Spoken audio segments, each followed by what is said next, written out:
Hello friends, my name is Behroz and welcome to my channel where we talk about how you can live your best life and be your best version. Now in this video we will talk about how you can achieve career and life success without striving to be the best at anything. I used to think that in order to be the best in the world or best at anything in your industry, you needed to know the most about that particular topic. Well, I was wrong. And the realization that I was wrong completely shifted my self-development and career focus. The reason we believe in the notion that we have to master a skill in order to achieve career success is because we as a society admire and glorify winners. But at the same time, it is very daunting. Let's be real, no one wants to spend 10 and 20 thousands of hours in order to master a particular skill. We all have other things that we value in life, like family, friends, health, and your hobbies. So when people go and write books and blogs about outliers, we might get inspired. However, all that advice is mostly useless. It's useless not because we can't apply it, rather it's useless because we don't want to apply it. However, if you understand and believe the concept of skill stacking, which I'll talk more in detail later in the video, you can change your life and career altogether. Now, skill stacking is a concept which is coined by Scott Adams, the creator of Dilbert Comics. An example of skill stacking is Scott Adams himself. He's not the best of the artists. Rather, there are much better artists out there than him. He's not an expert on business. Rather, there are much savvy business experts out there.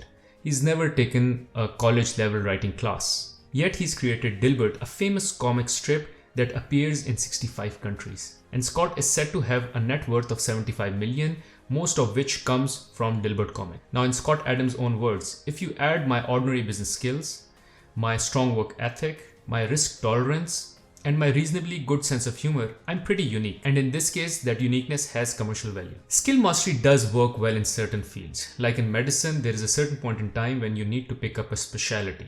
In sports, you need to train to be a master in that particular sports, like Tiger Woods in golf and Michael Jordan in basketball. However, rest of our lives, careers, and professional ambitions are multifaceted. And success doesn't depend on mastering one skill. Rather, they are defined by our ability to be pretty good in a bunch of complementary skills. Now, I have applied this concept of skill stacking for myself as well.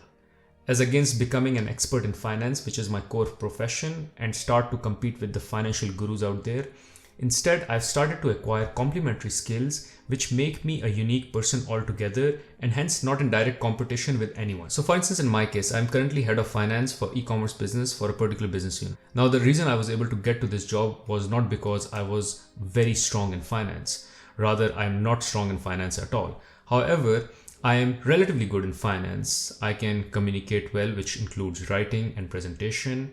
I also know digital marketing because I run a small digital marketing company of my own. Now, combination of these skills, finance, communication, digital marketing, puts me in a unique spot where I become an ideal candidate for the job that I'm currently doing.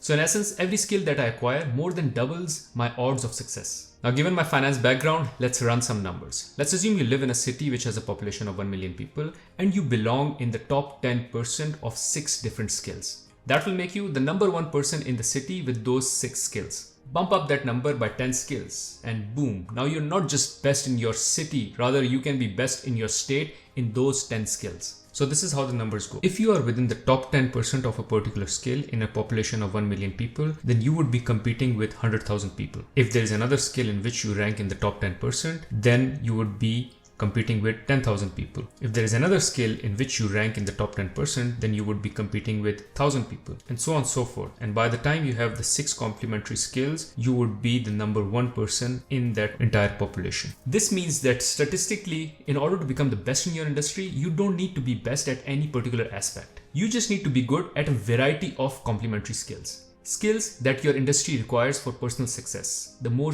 unique the skills are, the better. It is actually far more easier and effective to be in the top 10% of different skills versus being in the top 1% of one skill. What I'm trying to say here is that in order to be best in your industry, you don't have to be best at anything. You just need to be good at 6 to 7 complementary and rarely unique skills. Now, before we end this video, I will address one more point, which is how can we build an industry dominating skill stack. When you consider the stack of skills that you need in order to rise at the top of your industry, make sure you focus on unique complementary skills. For example, if you are in the top 5% of graphic design, being in the top 5% of motion design won't make you a valuable differentiator. Most top graphic designers are already good at both. You need to build skills that not only work together, but are also diverse enough to make you uniquely valuable. Choose to build uniquely complementary skills that you don't usually see in the same person.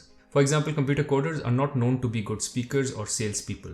However, if there is someone who can build a product and also market it and sell it, then suddenly he has a valuable edge over all the other computer coders. In order to build a unique, complementary and valuable skill stack, you need to find an answer to all these following 3 questions. Question number 1, what skills that you already have? Question number 2, in your industry, what skills do people usually have? Question number 3, given most people have these skills, what valuable skills can you learn which will give you an edge over all others in your industry? Thank you for watching this video. Hopefully this was helpful and will change the way you will focus on your career and self-development.